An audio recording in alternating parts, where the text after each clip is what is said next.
जन्माद्यस्य यतोऽन्वयादितरतश्चार्थेष्वभिज्ञस्वराट् तेने ब्रह्महृदाय आदिकवये मुह्यन्ति यं सूरयः तेजो वारिमृतां यथा विनिमयो यत्र त्रिसर्गो मृषा धाम्ना स्वेन सदा निरस्तकुहकं सत्यं परं धीमहि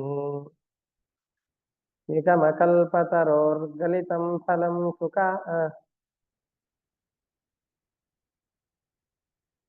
निगमकल्पतरोर्गलितं फलं सुखमुखादमृतद्रवसंयुतं पिबत भागवतं रसमालयं मुहुरहो रसिकाः भुवि भावुकाः दारिद्र्यदुःखज्वरदाहितानां मायापिशाचीपरिमर्दितानां संसारसिन्धौ परिपातितानां क्षेमाय वै भागवतं प्रगर्जति साङ्केत्यं पारिहास्यं वा शोभं हेलनमेव वा वैकुण्ठनामग्रहणम् अशेषाघहरं विदुः ಶ್ರೀಗುರುಭ್ಯೋ ನಮಃ ಹರಿ ಓಂ. ಇಲ್ಲಿಯವರೆಗೆ ಪ್ರಹ್ಲಾದನ ಉಪದೇಶಗಳನ್ನ, ಅಸುರ ಬಾಲಕರಿಗೆ ಯಾವ ಉಪದೇಶಗಳನ್ನು ಕೊಟ್ಟಿದ್ದಾನೋ ಅದನ್ನ ನಾವು ಗಮನಿಸಿದ್ದೇವೆ. ಅವನು ಹೇಳಿದ, ಬಹಳ ಪರಮಾತ್ಮನನ್ನ ಒಲಿಸಿಕೊಳ್ಳಿಕ್ಕೆ ಪ್ರಯಾಸ ಪಡಬೇಕಾದಂತಹ ಅನಿವಾರ್ಯ ಇಲ್ಲ. ಎಲ್ಲ ಕಡೆಯಲ್ಲಿ ಪರಮಾತ್ಮ ಇದ್ದಾನೆ ಅಂತ ತಿಳಿದುಕೊಂಡು ನಾನಾ ವಿಧವಾದಂತಹ ರೂಪಗಳಿಂದ ಪರಮಾತ್ಮ ಇದ್ದಾನೆ, ನಮಗೆ ಪ್ರೇರಕನಾಗಿದ್ದಾನೆ ಅಂತ ತಿಳಿದುಕೊಂಡು ಬಿಟ್ರೆ ಅದರಿಂದ ದೊಡ್ಡದಾದಂತಹ ಫಲ ಇದೆ. ಇದೇ ಭಗವಂತನ ಆರಾಧನೆಯ ಪ್ರಮುಖವಾದ ಘಟ್ಟ ಅಂತ ಹೇಳ್ತಾ ಇದ್ದಾನೆ.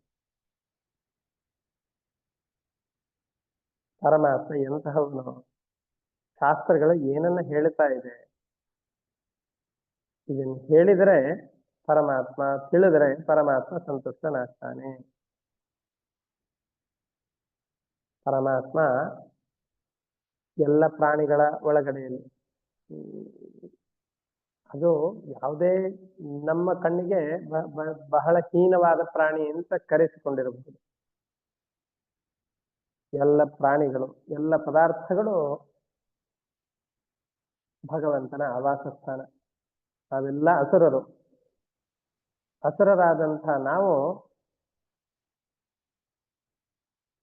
ಭಗವಂತನ ಆವಾಸಸ್ಥಾನ ಪ್ರತಿಯೊಂದು ಪ್ರಾಣಿಗಳು ಅಂತ ತಿಳಿದುಕೊಂಡು ಅದರಲ್ಲಿ ಪ್ರೀತಿಯನ್ನು ಮಾಡಬೇಕು. ಅವುಗಳಲ್ಲಿ ದಯೆಯನ್ನು ತೋರಬೇಕು. ಯಾವ ಪ್ರಾಣಿಗಳಿಗೂ ಕೂಡ ವಿನಾಕಾರಣ ಹಿಂಸೆಯನ್ನು ಮಾಡಬಾರದು. ಹೀಗೆ ಮಾಡಿದಾಗ ಮಾತ್ರ ಪರಮಾತ್ಮ ಸಂತುಷ್ಟನಾಗ್ತಾನೆ.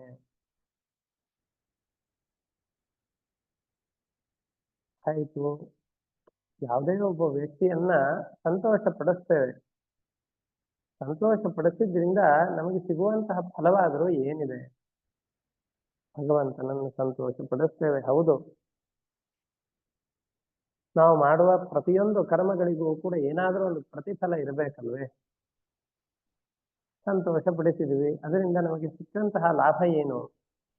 ಏನು ಕೊಡ್ತಾನೆ? ಅದನ್ನ ಇಲ್ಲಿ ಹೇಳ್ತಾ ಇದ್ದಾರೆ. ಪರಮಾತ್ಮ ಸಂತುಷ್ಟನಾದ ಅಂತಾದರೆ ಅಲಭ್ಯವಾದಂತಹದ್ದು ಯಾವುದೂ ಇಲ್ಲ. ನಾವು ಯಾವುದೋ ನಮ್ಮ ಜೀವನದಲ್ಲಿ ಅತ್ಯಂತ ಕಷ್ಟಕರ ಅಂತ ಅಂದುಕೊಂಡಿರ್ತೇವೋ, ದುಸ್ಸಾಧ್ಯ ಅಂತ ಯಾವುದನ್ನು ಅಂದುಕೊಂಡಿರ್ತೇವೋ ಅದು ಕೂಡ ಸುಲಭ ಸಾಧ್ಯವಾಗಿ ಪರಮಾತ್ಮನ ಅನುಗ್ರಹದಿಂದ ಅದು ದೊರಕಿ ಬಿಡುತ್ತೆ. ಕೆಲವೊಮ್ಮೆ ಈ ಘಟನೆಗಳು ನಮ್ಮ ಜೀವನದಲ್ಲೇ ಆಗಲಿಕ್ಕೆ ಸಾಧ್ಯವೇ ಇಲ್ಲ. ಇಂತಹ ಸಾಧನೆಯನ್ನ ನನ್ನ ಜೀವನದಲ್ಲಿ ನನ್ನ ಪ್ರಯತ್ನದಿಂದ ಮಾಡ್ಲಿಕ್ಕೆ ಸಾಧ್ಯವೇ ಇಲ್ಲ ಅಂತ ನಮಗೆ ಗೊತ್ತಿರತ್ತೆ.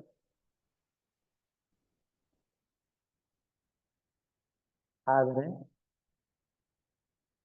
ದೈವಾನುಗ್ರಹವೋ ಏನೋ ಗೊತ್ತಿಲ್ಲ, ನಮ್ಮ ಆ ಕಾರ್ಯಗಳೆಲ್ಲವೂ ಕೂಡ ಅನಾಯಾಸವಾಗಿ ಕೈಗೂಡಿ ಬಿಡುತ್ತೆ. ಕಾರ್ಯಗಳೆಲ್ಲ ಆದಮೇಲೆ ಸಾಧ್ಯವಾಯಿತೋ, ಇದು ಹೀಗಾಗ್ಲಿಕ್ಕೆ ಅವಕಾಶ ಇದೆಯೋ ಅಂತ ವಿಚಾರ ಮಾಡಿದರೆ ನಮಗೆ ಆಶ್ಚರ್ಯ ಆಗಿಬಿಡುತ್ತೆ. ಹಾಗಾಗಿ ಅವನ ಅನುಗ್ರಹವಾದರೆ ಅದರಿಂದ ಸಿಗುವಂತಹ ಫಲಗಳಿಗೆ ಒಂದು ಇತಿಮಿತಿ ಅಂತಿಲ್ಲ, ಅಮಿತವಾದ ಫಲಗಳು ಸಿಗುತ್ತೆ. ಹಾಗಾಗಿ ಆ ಪರಮಾತ್ಮನನ್ನ ಆರಾಧನೆ ಮಾಡುವುದರಲ್ಲಿ, ಅವನನ್ನ ಸಂತೋಷಗೊಳಿಸೋದ್ರಲ್ಲಿ ನಮ್ಮ ಸಮಯವನ್ನ ಕಳೆಯಬೇಕೇ ಹೊರತಾಗಿ ವ್ಯರ್ಥವಾಗಿ ನಿನ್ನೆ ಹೇಳಿದ ರೀತಿಯಲ್ಲಿ ನಮ್ಮ ಸಮಯಗಳನ್ನು ಕಳೆಯಬಾರದು. ತುಷ್ಟೇಚ ತತ್ರ ಕಿಮಲಭ್ಯಮನಂತ ಆದ್ಯೇ ಚಿಂತೈರ್ಗುಣ ವ್ಯತಿಕರೈಃ ಇಹತೆ ಯೇ ಅನುಸಿದ್ಧಾಃ ಧರ್ಮಾದಿಭಿಃ ಕಿಂ ಅಗುಣೇನ ಚ ಕಾಂಕ್ಷಿತೇನ ಸಾರಂ ಜುಷಾಂ ಚರಣಯೋರುಪಗಾಯತಾಂನಃ.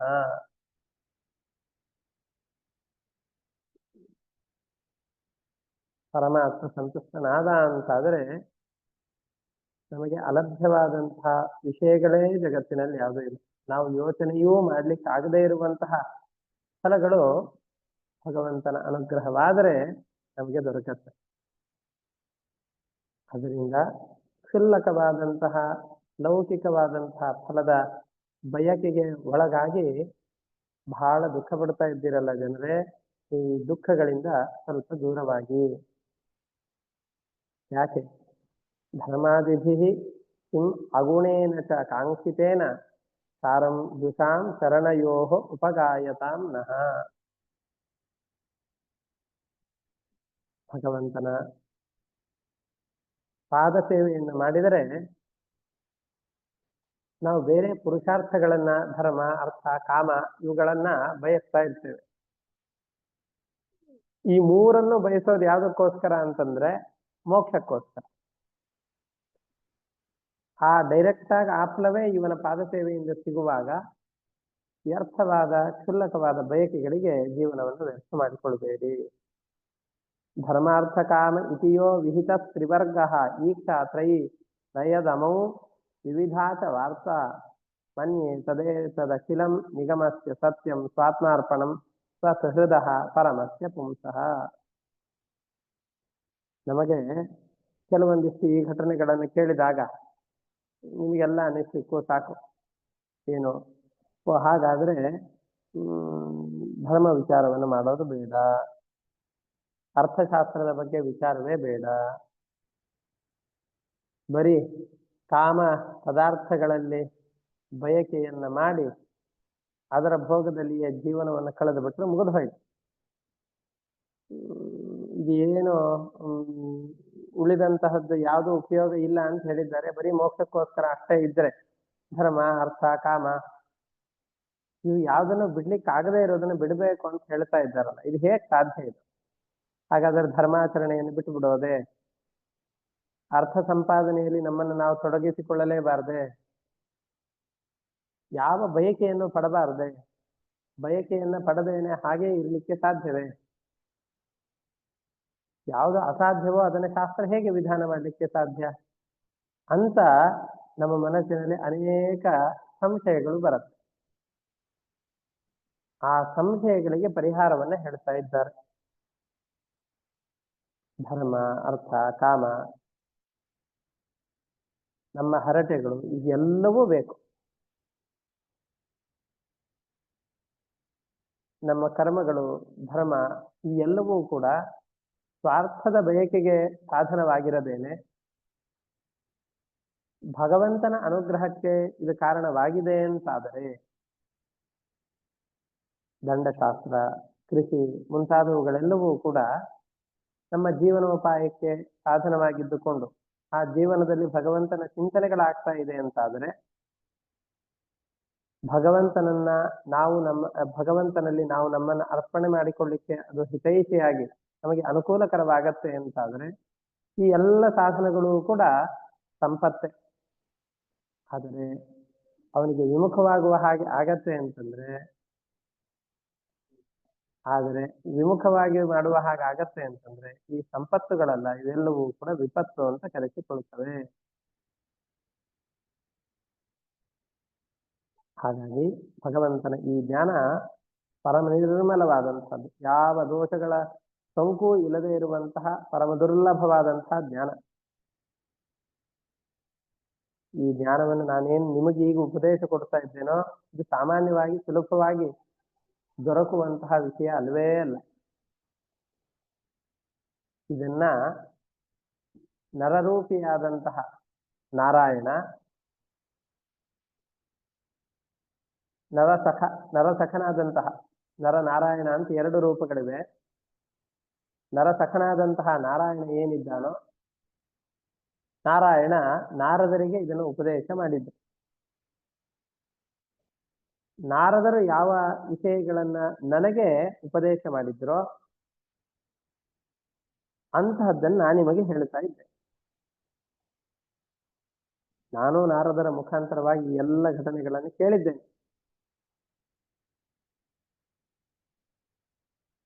ಅಲ್ಲ, ನಾರದರಿಗೆ ಈ ಉಪದೇಶವನ್ನು ನಾರಾಯಣ ಯಾಕೆ ಮಾಡಿದ ಅಂತಂದ್ರೆ ಅದಕ್ಕೆ ಕಾರಣವನ್ನು ಕೊಡ್ತಾ ಇದ್ದಾರೆ. ನಾರದರು ಭಗವಂತನ ಭಕ್ತರು ಅಂತ ಯಾರಿದ್ದಾರೋ ಅಂತಹ ಭಕ್ತರಿಗೆ ಸೇವೆಯನ್ನ ಮಾಡಿ, ನಾವು ನಾರದರ ಕಥೆಯನ್ನೆಲ್ಲ, ಜನ್ಮಾಂತರದ ಕಥೆಯನ್ನೆಲ್ಲ ಭಾಗವತದ ಮೊದಲನೇ ಸ್ಕಂದದಲ್ಲೆಲ್ಲ ಕೇಳಿದ್ದೇವೆ. ಅಷ್ಟು ಸೇವೆಯನ್ನ ಮಾಡಿದರ ಫಲವಾಗಿ ಭಗವದ್ಭಕ್ತರ ಪಾದದ ಧೂಳಿನ ಸಂಪರ್ಕ ಅವರಿಗೆ ಆಗಿ ಅಂತಃಕರಣವೆಲ್ಲ ಪರಿಶುದ್ಧವಾದ ಕಾರಣದಿಂದಲೇನೆ ಅವರು ಇಂತಹ ದೊಡ್ಡದಾದಂತಹ ಫಲವನ್ನ ನಾರಾಯಣನ ಮುಖಾಂತರವಾಗಿ ಈ ಜ್ಞಾನವನ್ನು ಪಡೆಯುವಂತಹ ಯೋಗ್ಯತೆಯನ್ನು ಪಡೆದಿದ್ದಾರೆ. ಆ ಕಾರಣದಿಂದ ಇಂತಹ ಅಪೂರ್ವವಾದ ವಿದ್ಯೆಯನ್ನ ನಾನು ತಿಳಿದುಕೊಂಡು ನಿಮಗೆ ಉಪದೇಶ ಕೊಡ್ತಾ ಇದ್ದೆ. ನಾನು ಅವ್ರ ಕಡೆಯಿಂದ ಕೇಳಿದ್ದೆ. ಜ್ಞಾನಂ ತದೇತದಖಿಲಂ ದುರವಾಪಂ ಆಪ ನಾರಾಯಣೋ ನರಸಖಃ ಕಿಲ ನಾರದಾಯ. ನರಸಖನಾದಂತಹ ನಾರಾಯಣ ನಾರದರಿಗೆ ಈ ಉಪದೇಶವನ್ನು ಕೊಟ್ಟಿದ್ದಾನೆ. ಏಕಾಂತಿನಾಂ ಭಗವತಃ ತದಕಿಂಚನಾನಾಂ ಪಾದಾರವಿಂದ ರಜಸಾಪ್ಲುತ ದೇಹಿನಾಂ ಸ್ಯಾತ್. ಇಂತಹ ಜ್ಞಾನದ ಸಂಪರ್ಕ ಸಾಮಾನ್ಯವಾಗಿ ಎಲ್ಲರಿಗೂ ಸಿಗೋದಿಲ್ಲ. ಸಿಗಬೇಕು ಅಂತಂದ್ರೆ ಮಳೆಯಲ್ಲಿ ಶರೀರವೆಲ್ಲ ತೋಯತ್ತಲ್ಲ, ಹಾಗೆ ಭಗವಂತನ ಭಕ್ತರು ಅಂತ ಯಾರಿರ್ತಾರೋ ಅವರ ಪಾದ ಸೇವೆಯನ್ನು ಮಾಡಿ ಅವರ ಪಾದದ ಧೂಳನ್ನ ಮೈ ಮೇಲೆಲ್ಲ ಅಂಟಿಸಿಕೊಂಡಿರ್ಬೇಕು, ತಲೆ ಮೇಲೆ ಧರಿಸಿರಬೇಕು. ಅಂತಹ ವ್ಯಕ್ತಿಗಳಿಗೆ ಮಾತ್ರ ಇಂತಹ ಭಗವಂತನ ಜ್ಞಾನಾಮೃತ ಸಿಗಲಿಕ್ಕೆ ಸಾಧ್ಯ. ನಾರಾಯಣನೇ ಸಾಕ್ಷಾತ್ತಾಗಿ ನಾರದರಿಗೆ ಈ ಅಪೂರ್ವವಾದ ವಿದ್ಯೆಯನ್ನ ತಿಳಿಸಿಕೊಟ್ಟಿದ್ದಾನೆ. ಅವರ ಕಡೆಯಿಂದ ನಾ ಇಂತಹ ವಿದ್ಯೆಯನ್ನು ಪಡೆದಿದ್ದೇನೆ. ಶ್ರುತಮೇತನ್ ಮಯಾಪೂರ್ವಂ ಜ್ಞಾನಂ ವಿಜ್ಞಾನ ಸಂಯುತಂ ಧರ್ಮ ಭಾಗವತಾಃ ಶುದ್ಧಾಃ ನಾರದಾತ್ ದೇವದರ್ಶನ. ನಾನು ಕೂಡ ದೇವದರ್ಶನಕ್ಕೆ ಕಾರಣವಾದಂತಹ ಈ ಭಾಗವತ ಧರ್ಮವನ್ನ ನಿಮಗೇನು ಉಪದೇಶ ಕೊಟ್ಟಿದ್ದೇನೋ ನಾರದರಿಂದ ಅದನ್ನು ಕೇಳಿದ್ದೇನೆ. ನಾವೆಲ್ಲ ಕೇಳ್ತಾ ಇದ್ದೇವಲ್ಲ ಶುಕಾಚಾರ್ಯರು ಹೇಳಿದಂತಹ ಭಾಗವತ ಧರ್ಮವನ್ನು ಭಾಗವತದಲ್ಲಿ, ಹಾಗೆ ಇವನು ಕೂಡ ಕೇಳಿದ್ದಾನೆ ನಾರದರ ಮುಖಾಂತರವಾಗಿ. ನಮಗೂ ಪ್ರಹ್ಲಾದನಿಗೂ ವ್ಯತ್ಯಾಸ ಏನು ಅಂತಂದ್ರೆ ನಾವು ಕೇಳ್ತೇವೆ ಅಷ್ಟೇ. ಒಂದು ಕಿವಿಯಲ್ಲಿ ಕೇಳಿ ಎರಡೂ ಕಿವಿಯಲ್ಲಿ ಬಿಟ್ಬಿಡ್ತೇವೆ. ಒಂದೇ ಕಿವಿಯಲ್ಲಿ ಬಿಟ್ರೆ ಮತ್ತೆ ಇನ್ನೊಂದು ಕಿವಿಯಲ್ಲಿ ಸ್ವಲ್ಪ ಆದ್ರೂ ಉಳಿಯತ್ತೆ ಅಂತ ಒಂದ್ ಕಿವಿಯಲ್ಲಿ ಕೇಳ್ತೇವೆ, ಎರಡೂ ಕಿವಿಯಲ್ಲಿ ಬಿಟ್ಬಿಡ್ತೇವೆ. ಅವನು ಎರಡೂ ಕಿವಿಯಲ್ಲಿ ಕೇಳಿ ಒಳಗಡೆಯಲ್ಲಿ ಇಳಿಸಿಕೊಂಡಿದ್ದಾನೆ. ಆ ಕಾರಣದಿಂದ ಬರೀ ಕೇಳಿಸಿಕೊಳ್ಳಿಲ್ಲ, ಜೀವನದಲ್ಲಿ ತಾನು ಹೇಳಿದ ಎಲ್ಲ ಆಚಾರಗಳನ್ನು ಅನುಷ್ಠಾನ ಮಾಡಿ ತೋರಿಸಿದ. ನೀವೆಲ್ಲ ಪಟ್ಟಿ ಮಾಡಿ ಈ ಅಧ್ಯಾಯದಲ್ಲಿ ಯಾವ ಯಾವ ಉಪದೇಶಗಳನ್ನು ಅವನು ಕೊಟ್ಟಿದ್ದಾನೋ ಮುಂದೆ ಅವನ ಕಥೆಯನ್ನು ನೋಡ್ತಾ ಹೋದಾಗ ಈ ಎಲ್ಲವನ್ನು ಅವನು ಪಾಲಿಸಿದ್ದಾನೆ ಅಂತ ಕಥೆಯನ್ನು ನೋಡಿದಾಗ ನಮಗೆ ಅನುಸಂಧಾನಕ್ಕೆ ಬರುತ್ತೆ. ಇಷ್ಟು ಕೇಳಿದ ತಕ್ಷಣ ನಮಗ್ ಸ್ವಲ್ಪ ಕಥೆ ಮರ್ತು ಹೋಗಿರತ್ತೆ, ನಮ್ಮ ಪ್ರಶ್ನೆಗಳು ಬರೋದಿಲ್ಲ. ಆದ್ರೆ ದೈತ್ಯ ಬಾಲಕರು ಬಹಳ ಚುರುಕು. ಅವ್ರಿಗೆಲ್ಲ ಪ್ರಶ್ನೆ ಬಂತು, ಅಲ್ಲಪ್ಪ ನೀವು ಹುಟ್ಟದಾಗಿಂದ ನಿಮ್ಮ ಅಪ್ಪನ ಪಕ್ಕದಲ್ಲೇ ಇದ್ದಿ, ನಿನಗ್ ಬಂದು ಯಾವಾಗ ನಾರದರು ಉಪದೇಶ ಕೊಟ್ರು? ಈ ಪ್ರಶ್ನೆಯನ್ನು ವಾಸನವರು ಪ್ರಾರಂಭದಲ್ಲೇ ಕೇಳಿದ್ದು. ಅವರಿಗೆ ನಾರದರ ಸಂಪರ್ಕ ಹೇಗಾಯಿತು, ಅವನಿಗೆ ಇಂಥ ಒಳ್ಳೆ ಬುದ್ಧಿ ಹೇಗ್ ಬಂತು ಅಂತ. ಅದಕ್ಕೆ ಉತ್ತರವೂ ಇಲ್ಲಿದೆ. ಪ್ರಹ್ಲಾದತ್ವಂ ವಯಂ ಚಾಪಿ ನರ್ತೇನ್ಯಂ ವಿದ್ಮಹೇ ಗುರುಂ ಏತಾಭ್ಯಾಂ ಗುರುಪುತ್ರಾಭ್ಯಾಂ ಬಾಲಾನಾಮಪಿ ಈಶ್ವರಃ. ದೈತ್ಯ ಬಾಲಕರೆಲ್ಲ ಹೇಳ್ತಾ ಇದ್ದಾರೆ, ನಾವು ನೀವು ಇಬ್ರು ಸ್ಕೂಲಿಗೆ ಸೇರಿದಾಗಿಂದ ಇರೋ ಟೀಚರ್ಸ್ ಇವರಿಬ್ರೆ, ಚಂಡ ಮತ್ತು ಮರಕರಿ ಇವರಿಬ್ರು. ಹಾಗಾಗಿ ಬೇರೆ ಗುರುಗಳನ್ನ ಜೀವನದಲ್ಲಿ ನೋಡೇ ಇಲ್ಲ.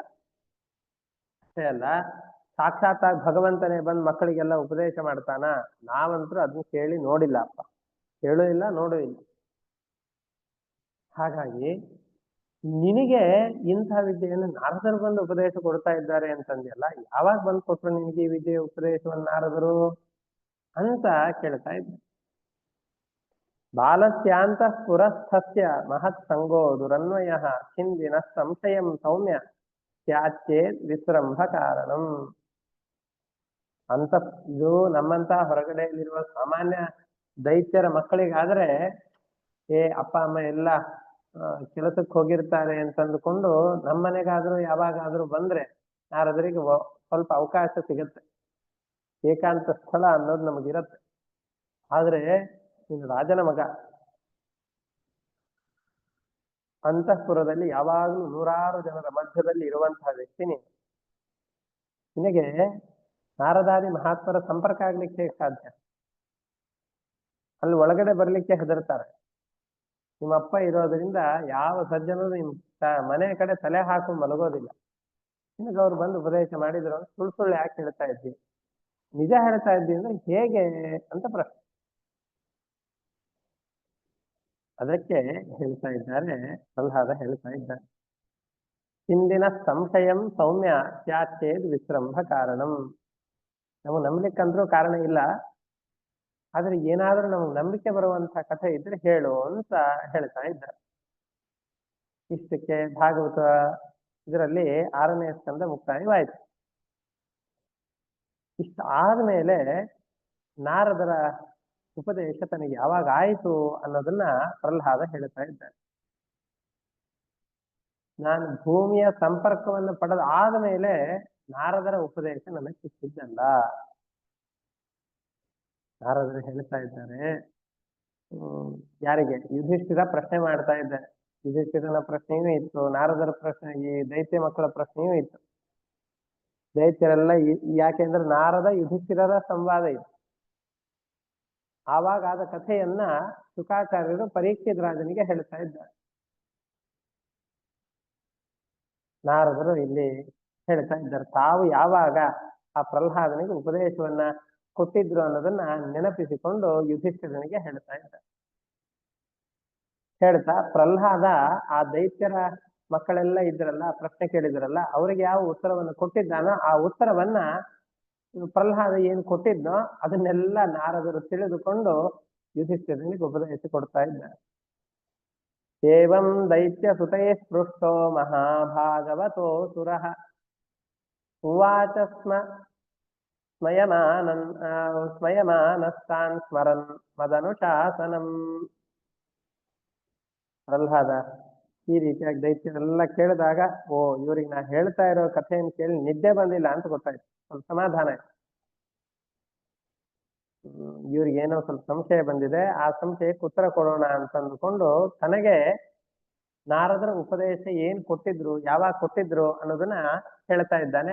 ಆ ಕಥೆಯನ್ನ ನಾರದರು ಯುಧಿಷ್ಠಿರನಿಗೆ ನೆನಪಿಸಿಕೊಂಡು ತಾವೇನು ಪ್ರಹ್ಲಾದನಿಗೆ ಯಾವಾಗ ಉಪದೇಶ ಕೊಟ್ಟಿದ್ರು ಅದನ್ನ ನೆನಪಿಸಿಕೊಂಡು ಪ್ರಹ್ಲಾದ ಏನು ದೈತ್ಯರಿಗೆ ಉಪದೇಶ ಕೊಟ್ಟು ಅದನ್ನ ಹೇಳ್ತಾ ಇದ್ದಾರೆ ಕಥೆಯನ್ನು. ಪ್ರಹ್ಲಾದ ಆ ದೈತ್ಯ ಬಾಲಕರಿಗೆಲ್ಲ ಹೇಳ್ತಾ ಇದ್ದಾನೆ, ನಮ್ಮ ತಂದೆ ಹಿರಣ್ಯಕಶಿಪು ತನಗೆ ಅಮರತ್ವ ಬರಬೇಕು ಅಂತಂದುಕೊಂಡು ಮಂದರ ಪರ್ವತಕ್ಕೆ ಅಂತ ಹೋಗಿ ಇವು ತಪಸ್ಸನ್ನು ಮಾಡ್ತಾ ಇದ್ದಾನೆ. ನಾವು ನೋಡಿದ್ದೇವೆ ಹಿಂದೆ ಹಿರಣ್ಯಕಶಿಪು ಎಂತಹ ಘೋರವಾದ ತಪಸ್ಸನ್ನು ಮಾಡ್ದ ಅಂತ. ಅಷ್ಟು ಘೋರವಾದ ತಪಸ್ಸನ್ನು ಮಾಡ್ತಾ ಇದ್ದಾನೆ. ತಪಸ್ಸನ್ನು ಮಾಡಿದಾಗ ದೇವತೆಗಳೆಲ್ಲ ದಾನವರ ಮೇಲೆ ಯುದ್ಧವನ್ನು ಮಾಡಿ ವಾಪಸ್ ಹಿರಣ್ಯಕಶಿಪು ಬಂದಾಗ ತನ್ನದು ಅಂತ ಏನೂ ಇರಬಾರ್ದು, ಮತ್ತೆ ಅಯ್ಯೋ ನಾನು ಮಾಡಿದ ತಪಸ್ಸೆಲ್ಲ ವ್ಯರ್ಥವಾಯ್ತು ಅಂತ ಸನ್ಯಾಸಿಯಾಗಿ ಹೋಗ್ಬಿಡ್ಬೇಕಷ್ಟೆ. ಹಾಗೆ ಮಾಡೋಣ ಅಂತ ಅಂದ್ಕೊಂಡು ಇವರೆಲ್ಲ ಯುದ್ಧವನ್ನು ಮಾಡ್ತಾ ಇದ್ದಾರೆ. ದೇವತೆಗಳೆಲ್ಲ ಈ ಹಿರಣ್ಯಕಶಿಪುವಿನ ಮೇಲೆ ಯುದ್ಧವನ್ನು ಮಾಡಿದರಾಯ್ತು ಅಂತ ಯುದ್ಧವನ್ನು ಮಾಡ್ತಾ ಇದ್ದಾರೆ.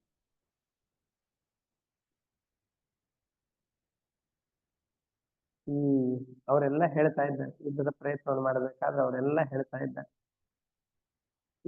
ಈ ದೇವತೆಗಳೆಲ್ಲ ಪರಸ್ಪರ ಮಾತನಾಡ್ಕೊಳ್ತಾ ಇದ್ದಾರೆ. ಹಾವು ಇಡೀ ಜೀವನದಲ್ಲಿ ಇನ್ನೊಂದು ಜೀವಿಯನ್ನು ಹಿಂಸೆ ಮಾಡ್ತಾನೇ ಬದುಕತ್ತೆ. ಬದುಕಿದ್ದಾಗ ಗೊದ್ದಗಳು, ಇರುವೆಗಳು, ಚಿಕ್ಕ ಚಿಕ್ಕ ಪ್ರಾಣಿಗಳು, ಅದು ಇದು ಎಲ್ಲವನ್ನು ತಿಂದುಕೊಂಡು ಬದುಕ್ತಾ ಇರುತ್ತೆ. ಇರುವೆಗಳನ್ನೆಲ್ಲವನ್ನು ಕೂಡ ಕೊಂದು ಬದುಕ್ತಾ ಇರುತ್ತೆ. ಆದರೆ ಅದೇ ಹಾವು ಸ್ವಲ್ಪ ದುರ್ಬಲವಾಗಿ ಶರೀರಕ್ಕೆ ಗಾಯ ಆಯಿತು ಅಂತಂದ್ರೆ ಒಟ್ಟಿಗೆ ಸಾವಿರಾರು ಇರುವೆಗಳೆಲ್ಲ ಅದರ ಮೇಲೆ ಆಕ್ರಮಣ ಮಾಡಿ ಅದನ್ನ ಹಣ್ಣುಗಾಯಿ ನೀರುಗಾಯಿ ಮಾಡಿ ಅದರಿಂದ ಭಕ್ಷಿತವಾಗಿ ಹೋಗ್ಬಿಡುತ್ತೆ. ಆ ಇರುವೆಗಳೆಲ್ಲ ಈ ಹಾವನ್ನು ತಿಂದುಬಿಡುತ್ತೆ. ಹಾವುಗಳು ತನ್ನ ಶರೀರದಲ್ಲಿರುವ ಪ್ರಾಣವನ್ನ ಕಳೆದುಕೊಂಡು ಬಿಡುತ್ತೆ. ಹೇಗೆ ತಾನು ಯಾವುದನ್ನು ತುಂಬಾ ತಾತ್ಸಾರ ಮಾಡಿಕೊಂಡು ಯಾವುದಕ್ಕೆ ಹಿಂಸೆ ಕೊಡ್ಕೊಂಡು ಇಡೀ ಜೀವನದಲ್ಲಿ ಆ ಹಾವು ಬದುಕಿತ್ತೋ ಆ ಪ್ರಾಣಿಗಳಿಂದಲೇ, ದುರ್ಬಲವಾದ ಪ್ರಾಣಿಗಳಿಂದಲೇ ತಾನು ಮರಣ ಹೊಂದಿತು. ಹಾಗೆಯೇ ಈ ಲೋಕಕಂಟಕನಾದಂತಹ ಪಾಪಿ ಹಿರಣ್ಯಕಶಿಪು ಏನಿದ್ದಾನೋ ತಾನು ಮಹಾ ಪಾಪ ಕಾರ್ಯಗಳನ್ನು ಮಾಡಿದ್ದಾನೆ. ಆದ್ರೆ ಈ ಕೆಲಸಗಳು ನನಗೇನ್ ಮಾಡ್ಲಿಕ್ಕೆ ಸಾಧ್ಯ ಅಂತ ಅವುಗಳ ಮೇಲೆ ತಾತ್ಸಾರ. ಈ ಕರ್ಮಗಳು ನನ್ನನ್ನೇನ್ ಮಾಡ, ನನ್ನಂತಹ ಮಹಾಜ್ಞಾನಿಯನ್ನ ಹಿಂಸೆ ಕೊಡುವಂತಹ ಅಥವಾ ನನಗೆ ಇದರಿಂದ ತೊಂದರೆ ಆಗ್ಲಿಕ್ಕೆ ಸಾಧ್ಯವೇ ಇಲ್ಲ, ನಾ ಮಹಾಜ್ಞಾನಿ ಅಂತ ಅದಕ್ಕೆ ಬಹಳ ಅದ್ರ ಮೇಲೆ ತಾತ್ಸಾರ ಭಾವನೆ ಹಿರಣ್ಯಕಶಿಪು. ಕ್ಷುಲ್ಲಕವಾದ ಕರ್ಮಗಳು ನನಗೇನು ತೊಂದರೆ ಕೊಡ್ಲಿಕ್ಕೆ ಸಾಧ್ಯ ಅಂತ ಅಂತ ತಾತ್ಸಾರ ಭಾವನೆಯಿಂದ ನೋಡ್ತಾ ಇದ್ದ. ಇಂತಹ ಕರ್ಮಗಳನ್ನ ಯಾವುದನ್ನ ತಾತ್ಸಾರವಾಗಿ ನೋಡ್ತಾ ಇದ್ದ ಅಂತಹ ಕರ್ಮಗಳಿಂದ ಅವನು ಸಾಯ್ತಾನೆ. ಇರುವೆಗಳೆಲ್ಲ ಹೇಗೆ ಆ ತುಂಬಾ ಚಿಕ್ಕದಾಗಿದ್ರು ಕೂಡ ಸಮೂಹ ಸೇರಿಕೊಂಡು ಒಂದೊಂದು ದಾರ ದೊಡ್ಡ ಆನೆಯನ್ನು ಎಳಿಲಿಕ್ಕೆ ಆಗೋದಿಲ್ಲ, ಅದೇ ದಾರಗಳನ್ನು ಸೇರಿಸಿ ದೊಡ್ಡ ಹಗ್ಗವನ್ನು ಮಾಡಿದರೆ ಅದರಿಂದಲೇನೆ ಆನೆಯನ್ನು ಬಂಧಿಸಬಹುದು. ಹಾಗೆ ಹಿರಣ್ಯಕಶಿಪು ಒಂದೊಂದು ಪಾಪ ಕರ್ಮಗಳನ್ನು ಮಾಡಿ ಮಾಡಿ ಮಾಡಿ ದೊಡ್ಡ ಹಗ್ಗವನ್ನಾಗಿ ನಿರ್ಮಾಣ ಮಾಡ್ತಾ ಇದ್ದಾನೆ. ಅದೇನೆ ಅವನಿಗೆ ಉರುಳು ಆಗತ್ತೆ, ನೇಣಿನ ಹಗ್ಗವಾಗತ್ತೆ ಅಂತ ಹೇಳಿ ಅವರ ಮೇಲೆ ಆಕ್ರಮಣವನ್ನು ಮಾಡ್ತಾ ಇದ್ದಾರೆ. ಅಸುರರೆಲ್ಲರನ್ನ ಕೊಲ್ಲಬೇಕು ಅಂತ ದೇವತೆಗಳು ಆಕ್ರಮಣ ಮಾಡ್ತಾ ಇದ್ದಾರೆ. ಆ ಅಸುರ ನಾಯಕರಿಗೆ ಯಾರು ಇಲ್ಲ, ಹಿರಣ್ಯಕಶಿಪು ಇಲ್ಲ, ಹಿರಣ್ಯಾಕ್ಷ ಸತ್ತು ಹೋಗಿದ್ದಾನೆ, ಅಲ್ಲಿ ಇಲ್ಲಿ ಅಂತ ಓಡಿ ಹೋಗ್ತಾ ಇದ್ದಾರೆ. ತಮ್ಮ ಹೆಂಡಂದಿರೋ ಮಕ್ಕಳು, ಮನೆಯಲ್ಲಿರೋ ಆಸ್ತಿ ಅಂತಸ್ತು ಸಂಪತ್ತು ಏನಿದೆನೋ ಎಲ್ಲವನ್ನ ಹಾಗೇ ಬಿಟ್ಟು ಪ್ರತಿನಿತ್ಯದಲ್ಲಿ ಉಪಯೋಗವಾಗುವಂತಹ ವಸ್ತುಗಳನ್ನು ತೆಗೆದುಕೊಳ್ಬೇಕು ಅನ್ನೋದನ್ನು ಮರೆತು ಬದುಕಿದರೆ ಸಾಕು ಅಂತ ಅಂದುಕೊಂಡು ಎಲ್ಲ ದೇವತೆಗಳು ಕೂಡ ಓಡಿ ಹೋಗ್ತಾ ಇದ್ದಾರೆ. ಅಸುರರು ಕೂಡ ಈ ದೇವತೆಗಳ ಆಕ್ರಮಣವನ್ನ ತಾಳಿಕೊಳ್ಳಲಾರ್ದೇನೆ ಬದುಕಿದರೆ ಸಾಕು ಅಂತ ಅಂದುಕೊಂಡು ಓಡಿ ಹೋಗ್ತಾ ಇದ್ದಾರೆ.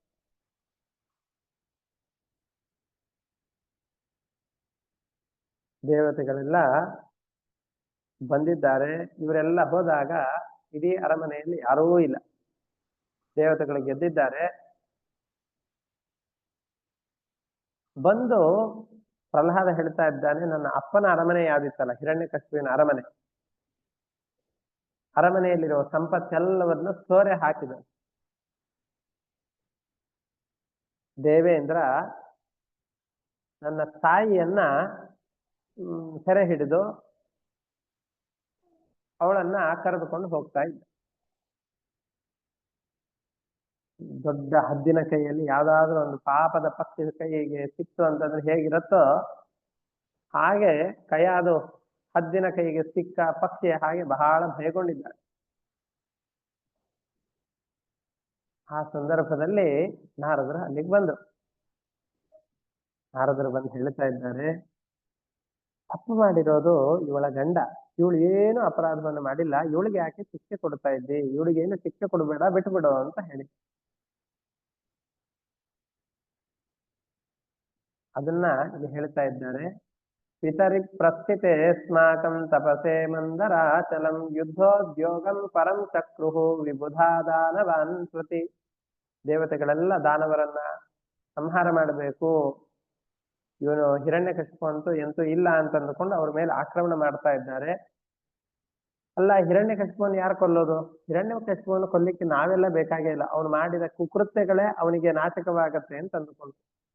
पिपीलिकैरहिरिवादित्य लोकोपतापनः ಪಾಪೇನ ಪಾಪೋ ಭಕ್ಷೀತಿ ವಾದಿನೋ ವಾಸವಾದಯ. ಇಂದ್ರಾದಿ ದೇವತೆಗಳೆಲ್ಲ ಹೇಳ್ಕೊಂಡ್ರು, ಈಗಿರೋರನ್ನೆಲ್ಲರನ್ನು ಓಡಿಸಿ ಬಿಡೋಣ, ಹಿರಣ್ಯಕಶಿಪು ತಾನು ಮಾಡಿದ ಪಾಪದ ಫಲವಾಗಿ ತಾನೇ ಸಾಯ್ತಾನೆ, ಅದಕ್ಕೋಸ್ಕರ ನಾವು ಬಹಳ ಪ್ರಯತ್ನ ಮಾಡಬೇಕಾಗಿಲ್ಲ ಅಂತಂದುಕೊಂಡು ಕಲತ್ರ ಪುತ್ರ ವಿತ್ತಾಪ್ತಾನ್ ಗ್ರಹಾನ್ ಪಶುಪರಿಚ್ಛದಾನ್ ನಾವೇಕ್ಷಮಾಣ ಸ್ವರಿತಾಹ ಸರ್ವೇ ಪ್ರಾಣ ಪರೀಪ್ತವಃ. ಅವರೆಲ್ಲ ದೇವತೆಗಳು ಅಸುರರ ಮೇಲೆ ಆಕ್ರಮಣ ಮಾಡಿದ್ರು. ಅಸುರರು ಹೆಂಡತಿ, ಮಕ್ಕಳು, ಸಂಪತ್ತು ಏನಿತ್ತು ಎಲ್ಲವನ್ನ ಎಲ್ಲಿತ್ತು ಅಲ್ಲೇ ಬಿಟ್ಟು ಓಡಿ ಹೋಗ್ತಾ ಇದ್ದಾರೆ. ನಾವು ಬದುಕಿದ್ರೆ ಸಾಕು, ಬದುಕಿದ್ರೆ ಆಮೇಲೆ ನಮ್ಮ ರಾಜ ಬಂದಾಗ ಇವರೆಲ್ಲರನ್ನು ಒಂದ್ ಕೈ ನೋಡ್ಕೊಳ್ಳೋಣ ಅಂತಂದುಕೊಂಡು ಪ್ರಾಣದ ಆಸೆಯಿಂದ ಎಲ್ಲರೂ ಓಡಿ ಹೋದ್ರು. ವ್ಯಲುಂಪನ್ ರಾಜ ಶಿಬಿರಂ ಅಮರಾಜಯ ಕಾಶಿನಃ ಇಂದ್ರಸ್ತು ರಾಜ ಮಹಿಷೀಂ ಮಾತರಂ ಮಮ ಚಾಗ್ರಹೀತ್. ಅರಮನೆಯಲ್ಲಿದ್ದ ಸಂಪತ್ತೆಲ್ಲವನ್ನು ಸೋರೆ ಹೊಡೆದು ಅರಮನೆಯಲ್ಲಿದ್ದಂತಹ ಕಯಾದುವನ್ನ ಸೆರೆ ಹಿಡಿದು ಇದ್ರ ಕರೆದುಕೊಂಡು ಹೋಗ್ತಾ ಇದ್ದಾನೆ. ಬಹಳ ಭಯಗೊಂಡಿದ್ದಾಳೆ. ಆ ಸಂದರ್ಭದಲ್ಲಿ ನಾರದರು ಬರ್ತಾ ಇದ್ದಾರೆ. ನಿಯಮಾನಾಂ ಭಯೋದ್ವಿಗ್ನಾಂ ಮೃದತೀಂ ಕುರರೀಮಿವ ಯದೃಚ್ಛಯ ಗತಸ್ತತ್ರ ದೇವರ್ಷಿರ್ದೃಶೇ ಪಥಿ. ಈ ಸಂದರ್ಭದಲ್ಲಿ ದೇವಋಷಿಗಳಾದಂತಹ ನಾರದರು ಮಾರ್ಗ ಮಧ್ಯದಲ್ಲಿ ಕಾಣಿಸ್ತಾ ಇದ್ದಾರೆ. ಪ್ರಾಹ ಮೈನಾಂ ಸುರಪತೆ ನೇತುಮರ್ಹಸ್ಯ ನಾಗಸೀಂ ಮುಂಚ ಮುಂಚ ಮಹಾಭಾಗ ಸತೀಂ ಪರಪರಿಗ್ರಹಾಂ. ನಿರಪರಾಧಿಯಾದಂತಹ ಇವಳನ್ನ ನೀ ತಗೊಂಡು ಹೋಗ್ಬೇಡ, ಬಿಟ್ಟುಬಿಡು. ಪತಿವ್ರತೆಯಾದಂತಹ ಸ್ತ್ರೀಯರನ್ನ ಹಿಂಸೆ ಮಾಡಬಾರದು ಅಂತ ಹೇಳ್ತಾ ಇದ್ದಾರೆ. ಆ ಸಂದರ್ಭದಲ್ಲಿ ಇಂದ್ರ ಹೇಳ್ತಾ ಇದ್ದಾನೆ, ನೋಡು, ಇವಳ ಹೊಟ್ಟೆಯಲ್ಲಿ ಬಲಿಷ್ಠನಾದಂತಹ ಯಾವ ಹಿರಣ್ಯಕಶಿಪು ಇದ್ದಾನೋ ಅವನ ಸಂತಾನ ಬೆಳೀತಾ ಇದೆ. ಪ್ರಸವವಾಗುವವರೆಗೂ ಇವಳು ನನ್ನ ಜೊತೆಯಲ್ಲಿರಲಿ, ಇವಳು ಯಾವ ಆಪತ್ತನ್ನು ನಾನು ಮಾಡೋದಿಲ್ಲ. ಆ ಮಗು ಏನಿದೆಯೋ ಆ ಮಗುವನ್ನ ಕೊಂದು ಹಾಕಿಬಿಟ್ಟೆ ಅಂತಂದ್ರೆ ಮತ್ತೆ ಆಮೇಲೆ ಏನೋ ಆಪತ್ತಿಲ್ಲ. ಆ ಮಗುವನ್ನ ಒಮ್ಮೆ ಕೊಂದು ಹಾಕಿಬಿಟ್ಟೆ ಅಂತಂದ್ರೆ ಮತ್ತೇನು ತೊಂದರೆ ಇಲ್ಲ. ಆ ಮಗುವಿನಿಂದ ಮುಂದೆ ಲೋಕಕ್ಕೆ ಆಪತ್ತು ಬರಬಾರ್ದು, ಕಂಟಕ ಬರಬಾರ್ದು. ಅದಕ್ಕೋಸ್ಕರವಾಗಿ ಇವಳನ್ನು ತೆಗೆದುಕೊಂಡು ಹೋಗ್ತಾ ಇದ್ದೇನೆ. ಇವಳು ಪತಿವ್ರತೆ ಅಂತ ಗೊತ್ತಿದೆ, ಇವಳಿಗೇನು ಹಿಂಸೆ ಕೊಡೋದಿಲ್ಲ ಅಂತ ಹೇಳ್ತಾ ಇದ್ದಾರೆ. ಆಸ್ತೇಸ್ಯ ಜಠರೇ ವೀರ್ಯಂ ಅವಿಶಕ್ಯಂ ಸುರದ್ವಿಷಃ ಆಸ್ಯತಾಂ ಯಾವತ್ ಪ್ರಸವಂ ಮೋಕ್ಷೇರ್ಥ ಪದವೀಂ ಗತಃ.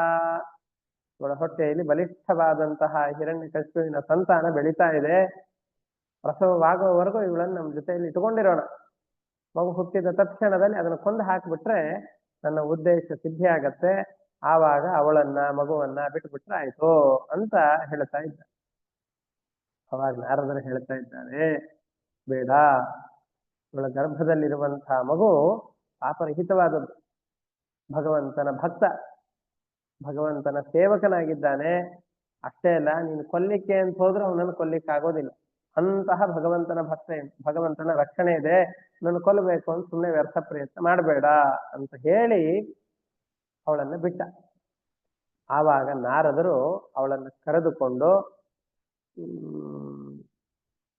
ಇಂದ್ರ ಅವರಿಗೆ ಬಿಟ್ಟು ಯಾರಿಗೆ ನಾರದರಿಗೆ ಪ್ರದಕ್ಷಿಣೆ ಹಾಕಿ ನಮಸ್ಕಾರ ಮಾಡಿ ತನ್ನ ಲೋಕಕ್ಕೆ ಹೋಗ್ಬಿಡ್ತಾನೆ. ಅಯಂ ನಿಷ್ಕಿಲ್ ವಿಷತ್ ಸಾಕ್ಷಾತ್ ಮಹಾಭಾಗವತೋ ಮಹಾನ್ ಸ್ವಯಾನ ಪ್ರಾಪ್ಯತೆ ಸಂಸ್ಥಾಂ ಅನಂತಾನುಚರೋ ಬಲಿ. ಭಗವಂತನ ಭಕ್ತ ಇವು. ಭಗವಂತನ ಯಾವ ಭಕ್ತನನ್ನ ನೀನ್ ನಿಗ್ರಹ ಮಾಡ್ಲಿಕ್ಕೆ ಸಾಧ್ಯ? ಸ್ವಲ್ಪ ವಿಚಾರ ಮಾಡು. ಇವನನ್ನು ಯಾರಿಗೂ ನಿಗ್ರಹ ಮಾಡ್ಲಿಕ್ಕೆ ಸಾಧ್ಯ ಇಲ್ಲ. ಅದರಿಂದ ವ್ಯರ್ಥ ಪ್ರಯತ್ನ ಮಾಡಬೇಡ, ಸುಮ್ಮನೆ ಬಿಡು, ಇವನನ್ನು ಕೊಲ್ಲಿಕ್ಕೆ ಆಗೋದಿಲ್ಲ. ಅಷ್ಟೇ ಅಲ್ಲ, ಇವನ್ ಲೋಕಕ್ಕೆ ಅಹಿತಕರನೂ ಆಗಿಲ್ಲ, ಭಕ್ತನೇ ಆಗಿದ್ದಾನೆ, ವಿಚಾರ ಮಾಡಬೇಡ ಅಂತ ಹೇಳ್ತಾ ಇದ್ದ. ಇತ್ಯುಕ್ತಸ್ತಾಂ ವಿಹಾಯೇಂದ್ರೋ ದೇವರ್ಷೇರ್ಮಾನಯನ್ ವಚಃ ಅನಂತ ಪ್ರಿಯ ಭಕ್ತೈನಾಂ ಪರಿಕ್ರಮ್ಯ ದಿವಂ ಯಯೌ. ಈ ರೀತಿಯಾಗಿ ಅವ್ರು ಹೇಳಿದಾಗ ಹಿರಿಯರು ಹೇಳಿದ್ದಾರೆ ಅಂತ ಅಂದುಕೊಂಡು ಅವ್ರ ಮಾತನ್ನು ನಡೆಸಬೇಕು ಅಂತ ಅಂದುಕೊಂಡು ಅವಳನ್ನು ಅಲ್ಲೇ ಬಿಟ್ಟು ಅವರಿಗೆ ನಮಸ್ಕಾರ ಮಾಡಿ ತನ್ನ ಲೋಕಕ್ಕೆ ಹೋಗ್ತಾ ಇದ್ದಾರೆ. ಅದು ಆದ್ಮೇಲೆ ನನ್ನ ತಾಯಿಯನ್ನ ಕರೆದುಕೊಂಡು ತಮ್ಮ ಆಶ್ರಮಕ್ಕೆ ಬಂದ್ರು. ಇನ್ನ ಗಂಡ ಎಲ್ಲಿವರೆಗೂ ಬರೋದಿಲ್ವೋ ಅಲ್ಲಿವರೆಗೂ ನನ್ನ ಆಶ್ರಮದಲ್ಲೇ ಇರು, ನೀ ಏನು ಯೋಚನೆ ಮಾಡಬೇಡ, ಇನ್ನ ರಕ್ಷಣೆಯ ಜವಾಬ್ದಾರಿ ನಂದು ಅಂತಂದುಕೊಂಡು ಹೇಳಿದ್ರು. ಅವಳು ಹಾಗೆ ಆಗ್ಲಿ ಅಂತಂದುಕೊಂಡು ಯಾವ ಭಯವೂ ಇಲ್ಲದೇನೆ ನಮ್ಮ ತಂದೆ ಘೋರವಾದ ತಪಸ್ಸನ್ನು 36,000 ವರ್ಷಗಳ ಕಾಲ ಮಾಡಿದ್ರು. ಅಷ್ಟೂ ಕಾಲ ನಾರದರ ಆಶ್ರಮದಲ್ಲೇ ಇದ್ದು. ಅಷ್ಟೇ ಅಲ್ಲ, ನನ್ನ ತಾಯಿ ಬಹಳ ಶ್ರದ್ಧೆ ಉಳ್ಳವಳು. ಋಷಿಗಳ ಆಶ್ರಮದಲ್ಲಿದ್ದಾಗ ಗರ್ಭ ಕ್ಷೇಮವಾಗಿರ್ಲಿ, ಮತ್ತೆ ತನ್ನ ಇಚ್ಛೆಯ ಹಾಗೆ ಮಗುವನ್ನು ಪ್ರಸವಿಸಬೇಕು. ಅಂದ್ರೆ ಆದಷ್ಟು ಬೇಗನೆ ಆ ಮಗುವಿನ ಪ್ರಸವವಾಗಬಾರದು, ನನ್ನ ಗಂಡ ಬರೋವರೆಗೂ ಆ ಮಗುವಿನ ಪ್ರಸವ ಆಗಬಾರದು.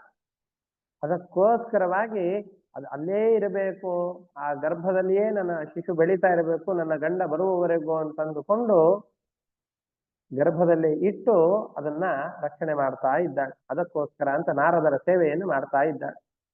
ತಥೇತ್ಯವಾಸಿ ದೇವರ್ಷೇ ಅಂತಿಸಾ ದೇವರ್ಷೇರಂತಿಸಾಪ್ಯಕುತೋ ಭಯ ಯಾವ ದೈತ್ಯ ಪತಿರ್ಘೋರ ತಪಸೋನನ್ಯ ವರ್ತತ.